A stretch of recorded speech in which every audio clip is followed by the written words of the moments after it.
live. What I'm going to do is I'm just going to do this as a live because I've got lots and lots, and then it will get uploaded straight to you. So I'm just going to, I don't think, I'm not sure I'm going to allow any comments here. I'm going to hide. I'm going to hide the chat because I haven't really got time at the moment. I might just do it towards the end.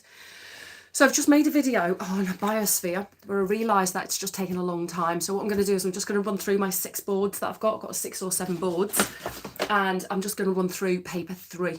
Okay, I might just leave the chat on actually, but right, okay, so we've got no viewers at the moment, but it's fine. I'm just going to upload this. Okay, so I'm not taking questions. I'm literally just doing a live. So I'm gonna hide the chat like I just said before, but I'm just going to go through this. Okay, so we've got biomes as the first chapter. So I've just written down the key terms here. So make sure you know your 6 biomes. Make sure you know from the equator upwards, you know, the tropical rainforest going up to savanna, going then up to desert, then deciduous woodland, coniferous woodland, and ending up with tundra. So make sure you know those and where they are.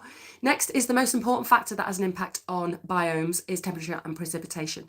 So the higher the temperature, obviously the more things will grow, but more importantly, the higher the precipitation, the more things will grow. So the tropical rainforests and the deciduous rainforest, they're the 2 rainforests that have got the most reliable water supply. So they're the 2 that have got most biodiversity and greatest amount of productivity.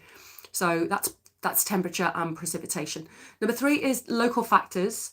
I do realise that this is backwards, but never mind. So local factors are rock type. It's got an impact because that's got an impact on soil. Then we've got the soil itself, whether it's permeable or impermeable and nutritious or not nutritious, that's going to have an impact on it. Altitude, every 1,000 metres that you go up, you get a drop in temperature of 6.5 degrees. So that has an impact on what grows. And then the availability of water. Okay, so they are local factors. Next one is make sure you know the difference between biotic and abiotic. So biotic is the living and abiotic is the non-living. Okay, so vegetation and rock type and stuff like that. Next, goods and services. So make sure you know that the goods are the things that the forest produces. So fruit and nuts and timber and stuff, medical stuff, that kind of thing. So they're the goods. They're either used by the indigenous population or sold. So, you know, they can be cropped, etc. And then that's going to destroy the environment. And then services are obviously the things that the forests do. So there's nearly always a question on this. So what services does the forest provide? And you might get asked like a 2 or a 4 marker. So obviously air quality takes in carbon dioxide, lets out, obviously it's a carbon sink. Next, the soil, through decomposition of soil, then we get nutritious soil. And if we deforest, then we're left with very non-nutritious soil. So it's not a good idea to deforest because we end up with an infertile soil. And water, remember that when we've got a forest, then we will get more transpiration off the leaves. So we will get more precipitation. So if you deforest, you end up reducing the amount of precipitation that you get, which is going to have an impact on, you know, what can grow there. What does that say? More people, yeah, so more people, more demand. So the greater rise in population in the world, the more we're going to have to deforest, etc. But that's linked to growing affluence. So the most important factor really is not the fact that we've got a bigger population, but that population is growing in money, the amount of money it's got, especially in Asia. So it will demand more goods and services. It will demand more meat products. So more areas have got to be cleared to grow crops, and more resources in terms of, at the end of this unit, obviously you've got your DME. So there will be about 1 of the forests that's being destroyed. And so you've either got things like in the tropical rainforest, you've got palm oil production, and then the Taiga, you've got tar sands. So they are needed, that oil is needed for a growing affluence really in the world. And then we've got Malthus and Bosrup. So Malthus says that basically if we've got an issue with supply of something like food, then a natural check would be that people have to die. Okay, so the pandemic is a good example of this, where like, you know, COVID like killed lots of people because we need like a natural population check. However, Bosrup was kind of right as well. She came along in the 60s and said, no, that's not true. We will actually end up that technology will save the day. So we came up with a vaccine, didn't we, for the COVID-19, And obviously we come up with like GM crops and things like that. So we'll always come up with a way to overcome the problem that we've got if we've got a shortage of anything. So that is biomes, biodiversity, and that kind of, no, biomes. Right, the next one is forest under threat. So I've got a nice little one here, so I'll leave that on the screen if you want to take a little screenshot of that one. So forests under threat, we've got biodiversity remembers the number of plants and animals that we've got in an area. And the two forests that we're talking about obviously is the tropical rainforest, which is this sheet.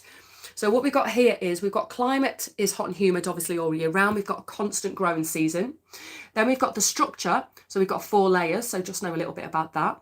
And then we have got adaptations, so make sure you know a couple of adaptations. We'll probably get like a 2 or a 4 marker on this. So make sure you know some adaptations, plant and animal adaptations there. So I've just got a few examples here. We've got drip tips on the leaves of the trees. We've got epiphytes, which grow at the top of the trees. They don't need a lot of water or soil. Buttress roots to keep those trees grounded. Shallow, wide roots because the nutrients are in the top of the soil. Sloths have got claws that they hang onto the branches. Cats are camouflaged, and lemurs have got long tails. So make sure you know those. Next is the nutrient cycle. This is a nice little thing here. So know this nutrient cycle for your tropical rainforest. It's got large amounts of nutrients are held in the biome, in the biodiversity in the biome. So we've got a lot in the B, and then we've got very little in the soil because obviously it's the nutrients to get taken up straight away, and then the litter doesn't hang about for very long because it's very hot and it's very humid. So the nutrients are stored in the biome. Okay, they're stored here and they transfer around.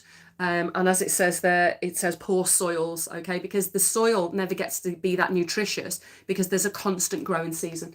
And then finally, we've got a very complex food web. Okay, so it's a complex food web. So as you can see here, you've got your primary producers. This is a bit of biology. So if you've had your biology paper, we can use quite a lot of information here. Primary producers, there's lots of them, obviously. And then primary consumers, there's loads of secondary consumers and tertiary consumers. So it's quite a complex food web here, obviously, because there's lots and lots and lots of animals and plants. So that is the forests under threat. Okay, that's tropical rainforest. Right, next one. I'm keeping on going. This might be quite a long video. We'll see. Next forest under threat is your taiga. Okay, so again, I'll just hold it there in case you want to take a little photo, a little screenshot of that one. So taiga have got low productivity. Okay, little grows there because this forest is in the northern hemisphere, obviously mostly, and it's not that wet, but also it's quite cold. So because of that, we've got specially adapted trees, which are the conifers, which can actually photosynthesize around about 10 degrees, whereas normal trees only photosynthesize around 15 degrees. That's how normal things grow. So these are specially adapted. So again, the climate is short summer, cold winter, low precipitation, so very little biodiversity. Structure is very simple, little undergrowth, because the soil is rubbish. Okay, so when those needles fall off the trees, which they do constantly, okay, they break down and they release slight bit of acidity, so the soil ends up quite acidic, so nothing really likes growing in acidic soil. Okay, so adaptations are thick fur on the animals, they hibernate and they migrate, and then you've got the cone-shaped trees, obviously, to allow snow to fall off them. You've got waxy needles so that we don't get a lot of evaporation off them. We've got shallow roots because, again, the soil's a bit rubbish, and we've got flexible branches, again, to let the snow kind of fall off so the branches don't break. So make sure you know, again, maybe a 4 marker on this. Then you've got your nutrient cycle, which is not many nutrients, basically. So the biome itself is, there's not a lot held there because the trees, there's not an awful lot of biodiversity, if you see what I mean. So the biomass here in the biome, the biomass doesn't hold a lot of nutrients. The litter holds the most, really. So the litter holds quite a lot. And the reason is that the leaves fall off constantly, those little needles, but they don't really break down that quickly, because it's very, very cold most of the time. So they don't really get broken down like they do in the tropical rainforest. So as a consequence, the amount that's held in the in the soil is very small as well. So the soil's rubbish. The soil's really, really bad. It's quite acidic.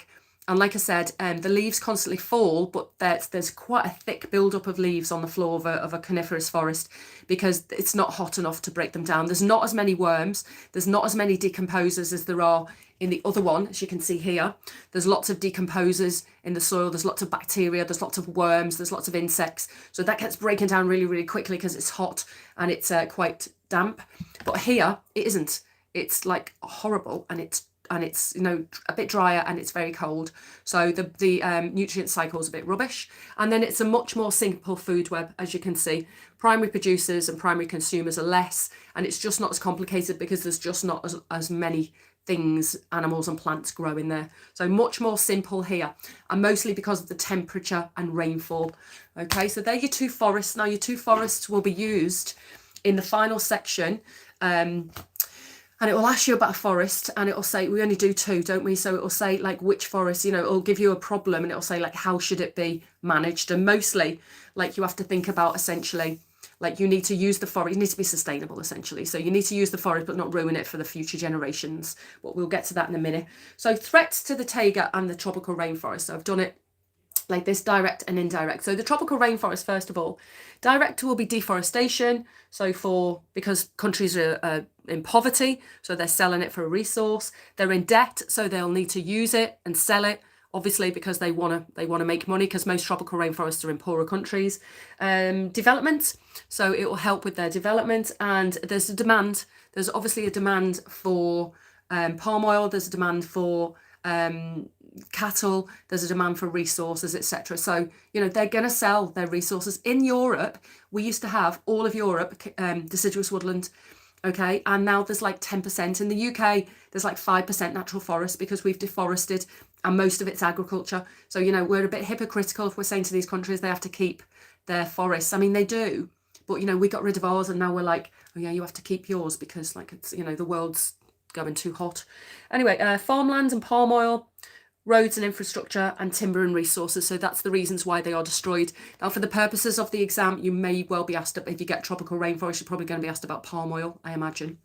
Now, indirect is global warming and climate stress.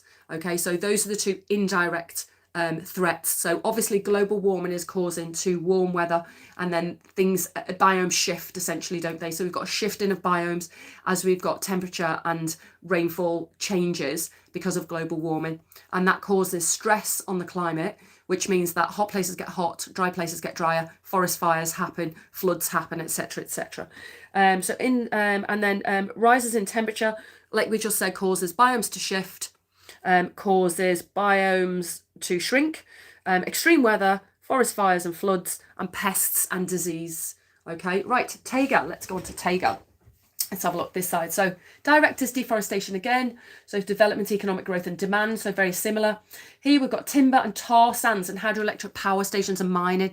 So slightly different, although what's under the ground in these places is resources. So we either want to get what's under the ground, so we want to get the resources out, we want to get the tar sands out, or we want to plant on the ground, so we want to plant the palm oil, etc. plants, or we want to kind of like use those resources, so we want to use the timber and everything, or whatever it is. So they're kind of similar in terms of how they're being exploited because they're both forests. And indirect again, global warming, but here we've got acid rain as well, because we've got acid rain from Europe going over the northern parts of the Taiga and places like Russia, places like that. And then we've got fires, pests and acid rain. So we've got slightly different indirect impacts, but essentially direct impacts are deforestation, trying to get what's underneath the ground. You're either going to grow crops for cattle because affluence has gone up and people want to eat more meat, or you want to forest with palm oil, or you want to get what's under the ground, which is like tar sands or oil and gas, etc. So that is forests under threat. So next, protecting the forest. This is the next section of this. So protecting the tropical rainforest and the taiga. So make sure you know some of these, because you may well get like a 6 or an 8 mark question on this. So what we've got here is in the tropical rainforest, we've got global actions. Make sure you know global and kind of more local actions. So we've got CITES, which is for endangered species. So this one is a bit rubbish, to be honest, because CITES actually is for endangered species. So you're not really protecting the rainforest from being destroyed. You're just stopping the trade of like elephant tusks and stuff like that. So that's got its limitations. And then RED, which is reducing deforestation and CO2 emissions. So that will help the forests. However, the limitations of these, they're all very well and good on paper, but you've got to remember that it's poorer countries that the tropical rainforests are in mostly. So those people want to provide jobs and money for their people. They want to develop, they are underdeveloped. So that's what they want to do. So these are okay on paper, but the reality is that these people need to make money. Okay, they need to get their people out of poverty. They need to provide jobs for people. They need to provide money for the government in order to improve services. So they're the limitations here. Okay, so national actions. You've got the Duma Special Forest Reserve, which is an NGO working in Brazil. So just make sure you've got a little look at that. And then you've got Killam Idjum, which is in Cameroon. So that's a sustainable forest scheme in Cameroon. And that does afforestation, ecotourism, agroforestry and forest reserves. So that tries to reduce the amount of deforestation that happens, putting things in place that are more sustainable. Okay, so sustainability, remember, is not just deforesting and getting rid of everything, but making sure that you reforest, make sure that you only forest certain amounts, make sure that you maybe find alternatives for people to do. Okay, so that is tropical rainforest. So make sure you have a little look at some facts and figures for that. Now in the Taiga, okay, the Taiga, you've got the USA. You've got this is a local strategy, well not local but national strategy. You've got USA Wilderness Act that protects the area. In the USA and Canada you've got national parks and conservation areas and protect it. And you've got the Wood Buffalo National Park in Canada. You've got World Heritage Sites and you've got Ramsar sites. So these are on the world scale. These ones are national.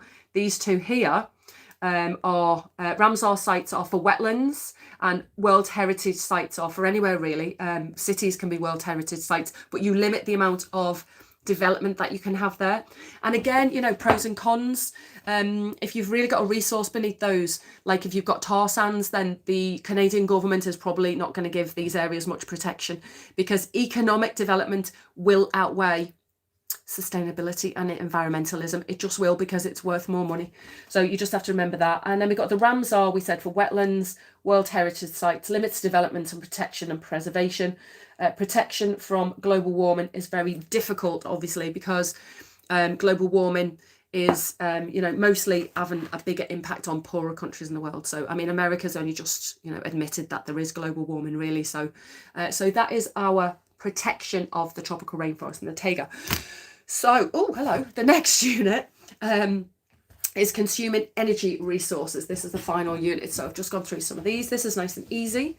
I think this is the right way round, I think it is anyway. Yeah. So we've got consuming energy resources. Just make sure you know your different types of energy: renewable, non-renewable and recyclable. So biofuels and nuclear is classed as recyclable. Now I know in science I was talking to a science teacher the other day, and they're slightly different. So what can you do? Just have to remember that. I can't remember what they call it in science, but anyway, just make sure you know those definitions. Impacts of getting the energy out the ground is obviously landscape scarring with coal, oil spills from getting oil out the ground, and deforestation for HEP. So they are the impacts of trying to get a, you know, an energy mix, etc. And energy resources depend on accessibility and technology. So the more accessible, the cheaper it will be. And the more access you've got to technology, the easier it is to get it out the ground. So poorer countries quite often can't access their own resources if they've got them deep beneath the ground, because they don't have the technology. Okay, and then when you start getting accessibility issues, if it's like deep cast mining, it gets too expensive.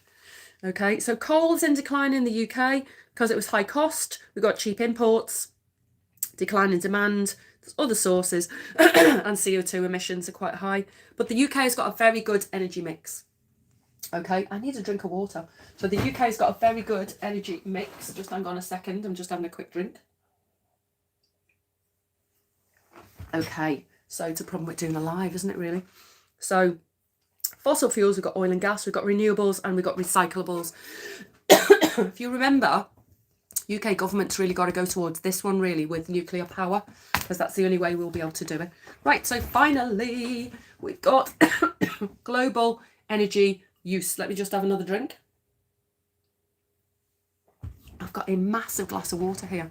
So global energy use. So LICs obviously use the least amount of energy, but they get the most impact from global warming. HICs use high use, and it's growing obviously, and MIC, sorry. So MICs, it's growing because that's where we do all of our manufacturing, isn't it? We've thrown all our manufacturing. We've got the global shift to Asia. So they're using huge amounts of energy.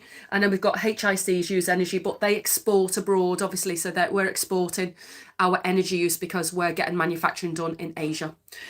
Oil. 63% of oil is used by only 10 countries in the world. And peak oil is this idea. You often get like maybe a 2 marker on peak oil. So peak oil means, have we got to half of all the oil reserves in the world being used? So that's peak oil. Once we get halfway through, we go like up, we get halfway through, and then the only way is down. So scientists don't know yet whether we're at peak oil. We've also found loads of oil under the North Pole, so we're not quite sure whether we're at peak oil or not. But once we're past peak oil, then the price of oil is going to go down, up, I should say, because demand will get higher. So price of oil fluctuates because of OPEC, because supply and demand. We're developing new oil and gas all the time. Environmental issues in the Arctic, remember, because we're, trying to get all, everyone's not fighting yet, but they will be. Now, unconventional oil and gas. Okay, unconventional oil and gas is tar sands, deforestation, landscape scarring, tailing ponds related to cancer. So your case study is probably going to be Canada, and those tailing ponds are full of terrible, terrible stuff. Okay, and then the other thing is obviously fracking. So fracking is contamination of water, and it can also cause seismic activity as well. So let me just have a little look through if that's all that there is. That's what I've done for now. So that's unconventional. So we've got to try and reduce our use of fossil fuels. So we have to be, I'm just going to show you this from the book, energy efficient around the home. So this bit is about energy efficiency around the home. Then we've obviously got to improve electric cars, electric buses, get people on public transport. So just know a few of these strategies. And then what are the alternatives? So we've got 4 alternatives. Again, I'll just show you from the book. We've got hydroelectric power, which is good, but you have to deforest. Then we have got biofuels, which are good, but obviously you're growing these instead of growing crops for people to eat. That's not good. Solar energy is positive, but you can't like make a country reliant on electricity just from solar. And then obviously hydrogen, which at the moment is unstable. So just make sure you know a few alternatives. Quite a lot of these can be more sustainable because obviously they cause kind of less environmental damage, but there are pros and cons of each one. In the future, we're looking at what can happen in the future. Basically, do we have business as usual, so we just carry on causing environmental damage, excuse me, or do we try and go towards more sustainability? But that's expensive, excuse me. Right, might need to end this just because I've got a tickly throat. Affluence in the world, and that's it. Right, I'm going to stop now and I'll come back later. Bye.